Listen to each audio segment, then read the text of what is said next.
here with Dean Melissa Brode from the College of Business.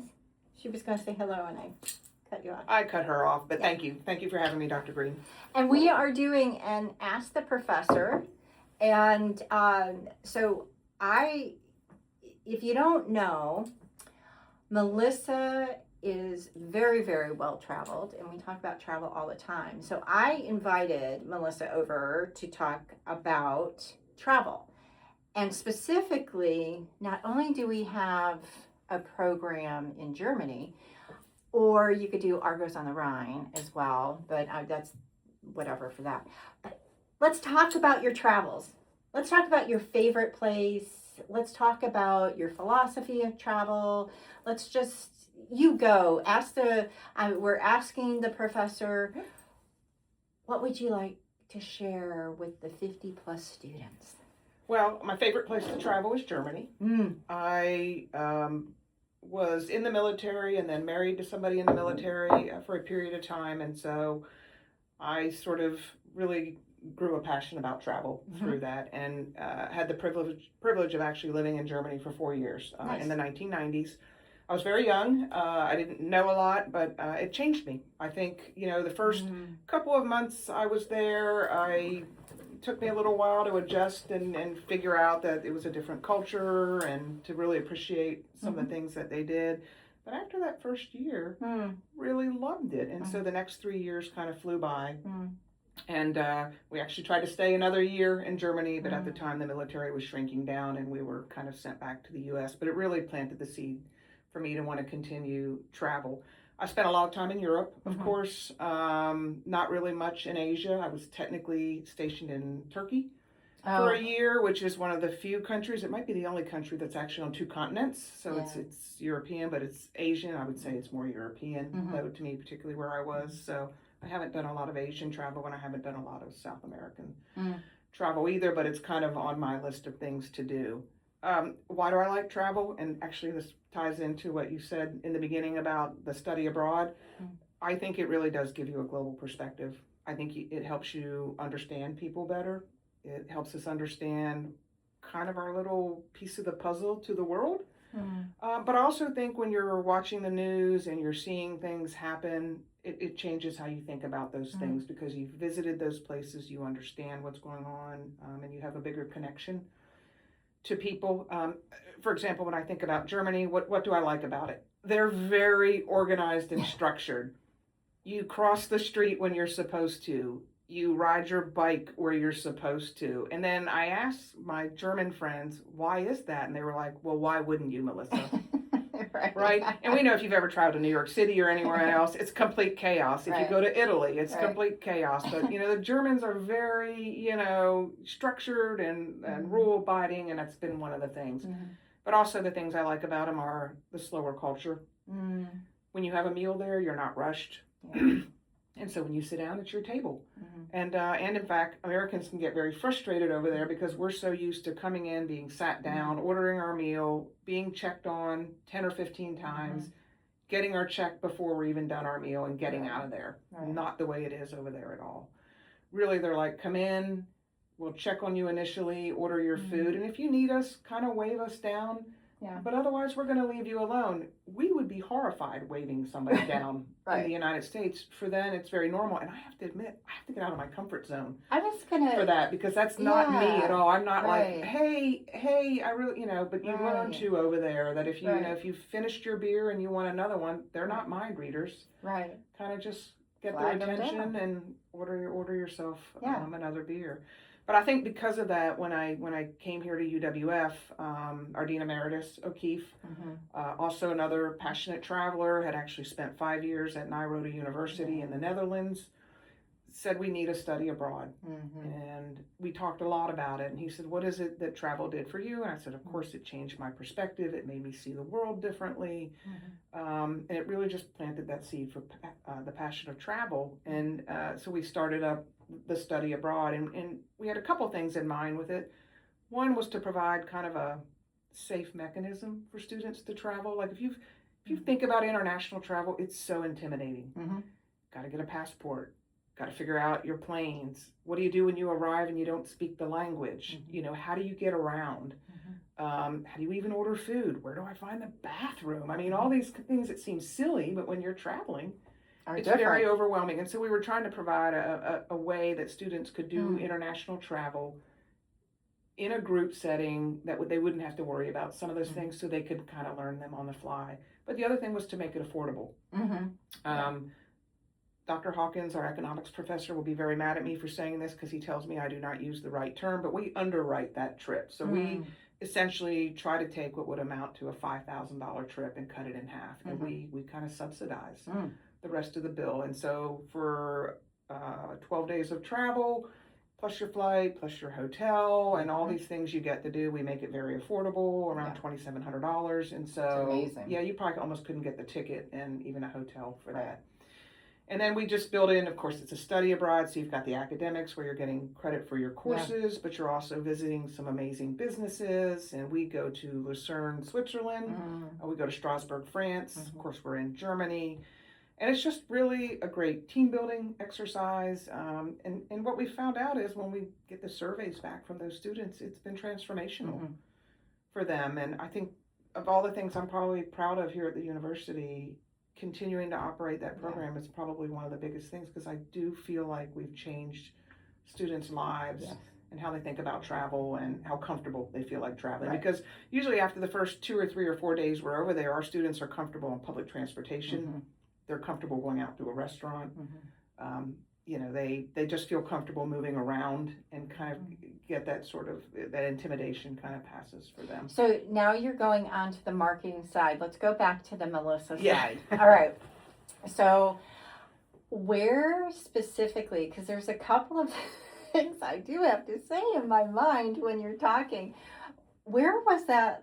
Last year you went into like the woods on a wine. What, it wasn't wine. What was it? It was, we went into the Black Forest, and so my spouse is big on some social media platforms and had seen this hike in Germany in the Black Forest, and essentially I think it was 15 kilometers, which for us Americans is roughly 10 miles. And essentially it was people hiking out on this sort of circular trail, and then every so many miles there would be a schnapps stop. Oh, it was schnapps, right. Yeah, and so evidently it's in a wine region, and the way they cobbled the trail together is, it really just is from schnapps place to schnapps place. And so it's exercise, and it's being outdoors, but then you can stop at these little schnapps place, and it's basically an honor system. And it was so fascinating to me. So we decided to go and do it. Had great weather. It was kind of a cool, almost misty morning. Went out, hit the first stop, and it was like a little winery schnapps place. And out in these orchards, they must have had 6 or 7 different little schnapps access points. I don't know what other way to use it. And they all present differently. Some of them were little bottles that were actually in the ground being naturally cooled. And so again, honor system, we had a bunch of change with us, euros. It would say, hey, for each taste of schnapps, leave €1.50. And so we would put €3 in, pull the bottle up, take a little taste, sample it, move on. And it was kind of funny because when we went to the first stop, I thought there would be a single schnapps. No, there were probably 10 or 12 there. So after trying like the third one, we were like, okay, we've got to finish the hike. And so let's dial this back a little bit. And so then we would continue on to the next one, and the next one would have schnapps, but it would have wine. And you could actually get a bottle of the wine there. Nice. It is until you're at the beginning of the trail, and you got to carry the bottle to the end. Side note, I did carry a bottle or 2 of wine the entire trail, which got kind of heavy. Yeah, it did get kind of heavy. You could also get beer at certain ones of them. And anyway, it was just a neat way to experience the Black Forest. It was a neat way to experience their culture. And I really will say it was amazing. I went back originally to talk about how orderly Germany is. Every single stop was immaculate. It was clean. It was well taken care of. There was no trash everywhere. Nobody had vandalized any of the locations. And I don't know why that was so fascinating to me. I don't mean this as a, this could never run in the U.S., so I don't mean it that way. So this isn't a disparagement to the U.S. No. I just was fascinated by that element of it. And so part of this is an understanding, so part of taking theories, if you will, because that's what we do in academia, right, is the tourism part of it. and why people are drawn to it, but mostly is then where does that go from there, and why do we want it, and then are we sustainable? Do we do over tourism? Because I could see this getting, if you will, out of hand, and where you have all these people, especially now with social media, flocking to these places, and then there goes the beauty, right? So there's a balance. I've heard a little bit of that, and I've Yeah. heard there's been some kickback. I've heard that about Spain a For little sure. bit, and For sure. I've heard a little bit of it in the Netherlands, particularly with cruise ships and trying to kind of corral coming into the city. And yeah, I mean, on one hand, social media is amazing because I think it's empowered us to see these amazing, beautiful places that we never would have discovered on our own, and to be able to confidently go there and visit. But the downside is the over tourism part. I laugh because when I first lived in Germany, it was in the 1990s. As we know, the internet was just really starting to become a thing, and the way we traveled was I had a book called 55 Day Trips in Germany, and we would literally just kind of open up the book and get in our car with paper maps and go drive. And I'm sure we missed so many neat places, but we did have a great time.